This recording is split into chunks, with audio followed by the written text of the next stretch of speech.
Hey everybody, John here with you again. I'm in my hotel room in a lodge in the middle of nowhere, West Virginia, in a state park here. It's absolutely beautiful. Last night I was in Jesse, West Virginia, which is right next door, and there is a move of the Spirit that's ridiculous, amazing, phenomenal, legit. And it makes me just yearn for so much more of this. And I walked in after driving like for 2 hours from the airport, and all I saw were coal mines and little tiny houses and nothing else, and truly in the middle of nowhere. And then we turn the corner and there's this church, and then the parking lot is packed, and we had to park on the grass and go inside, and 200 or 300 people just all over the place, and pacing and groaning and crying and praying and prophesying, and people are just on their face, and others are praying for them, and they're worshiping in a prophetic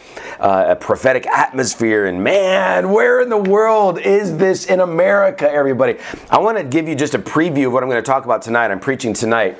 I'm so excited I get to preach in this atmosphere. It is so rare, everyone, for me to step into an atmosphere that is as electric and alive as this. And so I'm ready. I can't wait. And we need to see churches like this emerge all over the nation. We need to see other churches just close. Just throw it in, give it up, close, be done, or make a shift. And I'm actually talking about, this shift tonight.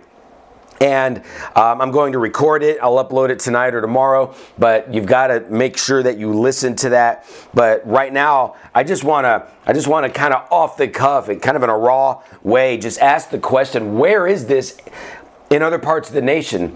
And I know, of course, this church here, this isn't the epitome. This isn't the end result that we're looking for. This isn't the end goal. But man, God's doing something, and they're open and they're hungry, and they had no desire to go home at the end. And it just went on and on and on. It was phenomenal. And where are these kinds of churches in the nation? Where are they?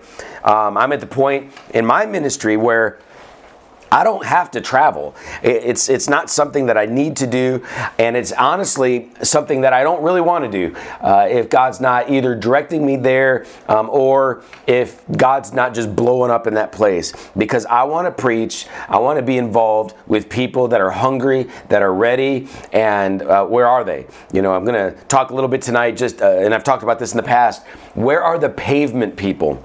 The pavement people. Nowadays, man, it sickens my spirit that churches are doing so much to try to draw in the crowd and trying to be relevant. I was at Starbucks the other day, and it was very interesting as I was writing this sermon that I'm going to be bringing tonight, and I was talking about this ridiculous issue of relevance. I see this guy walking across the parking lot with a church t-shirt on from a church in Branson, Missouri. And it said something to the effect of relevant and authentic and something else. And I just watched him walking across the street wearing that shirt right as I was writing about relevance and the issue of relevance. And I'm thinking, what in the world are we doing?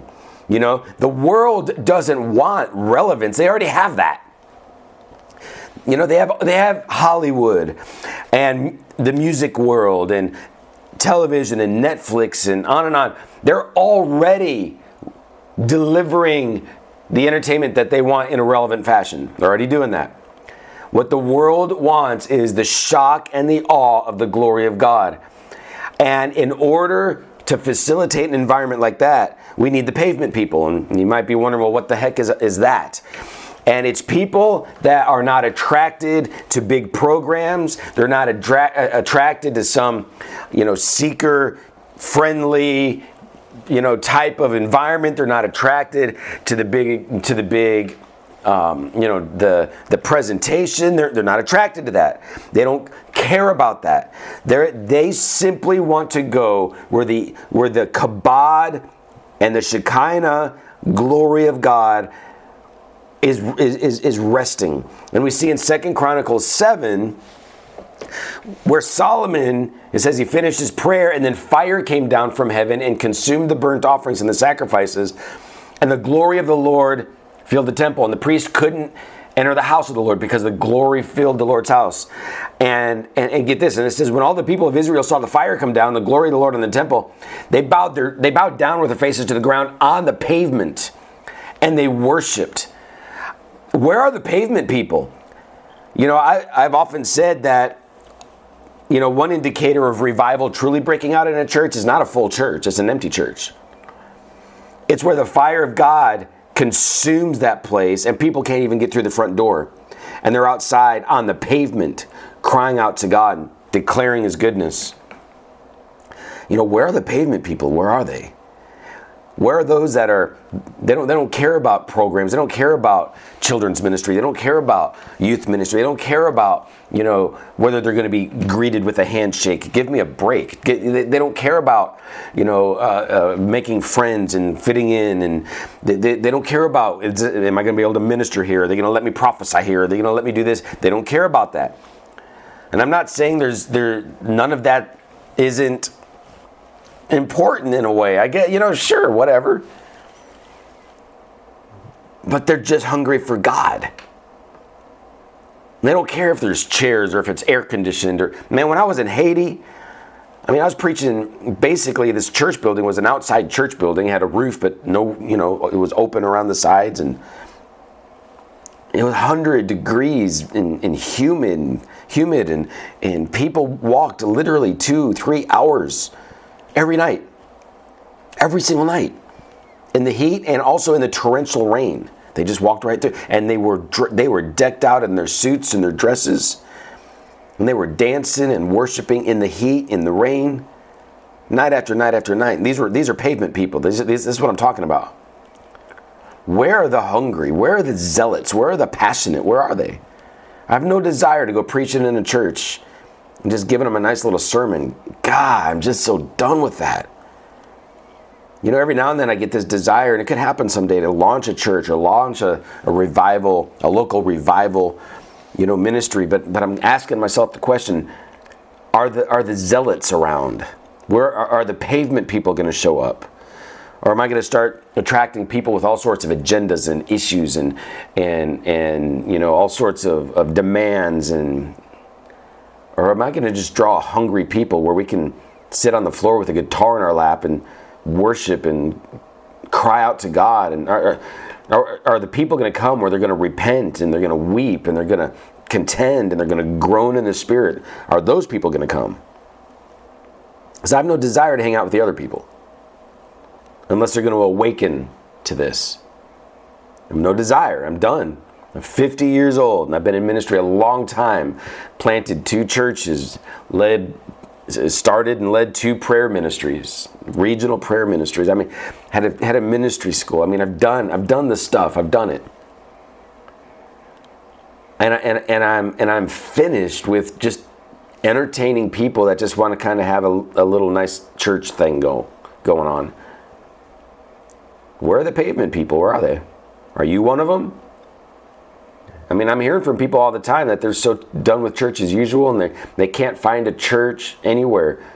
People are here in Jesse. Google this place. It's in the middle of nowhere. I think there's, what do you say? There's, 1,000 people here, or 500? I don't know, some small number. I don't know how many. But people are here this weekend from, I believe the pastor said, 7 different states. As far away as Alabama. They came here because they're hungry for a move of God. They're hungry for God. They're passionate. And I can't believe it's crazy. It's crazy. We have to drive hours and hours and hours and hours to find a church on fire. And again, I just showed up here last night. I don't know all the ins and outs of this church. I don't. I'm sure this church has issues just like every other. But my point is the presence of God was here, and I know when He's here. They were and they were hungry and eager and ready, and they wanted to let God move. And I believe the same thing is going to happen tonight. But I get emails all the time from people all over the world, all over the United States, All the time. I'm getting these emails. People asking me where a church like this is in their area. In fact, I got one this morning.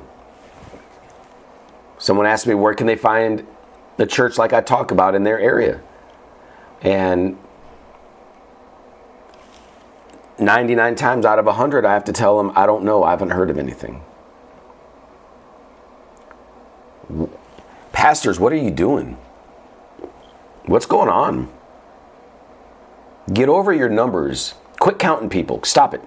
I see, some pastors walk around every Sunday morning counting how many people are there. Stop it. How offensive that is, honestly. Stop with his church growth nonsense. Stop.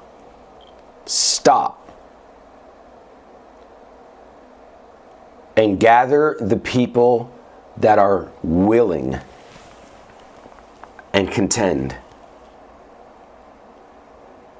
And let the others leave. Let the pretenders leave. I mean, I'm done. I think some of you listen to this, you're done with church as usual. Done with the handshakes, done with the goofiness, done with the order of service, done. Stop, please. There's people crying out, pastors, for an authentic, real, legit, not relevant, real move of God that will absolutely invade every comfort zone we have. It'll bring us right back to the ancient realities of the upper room.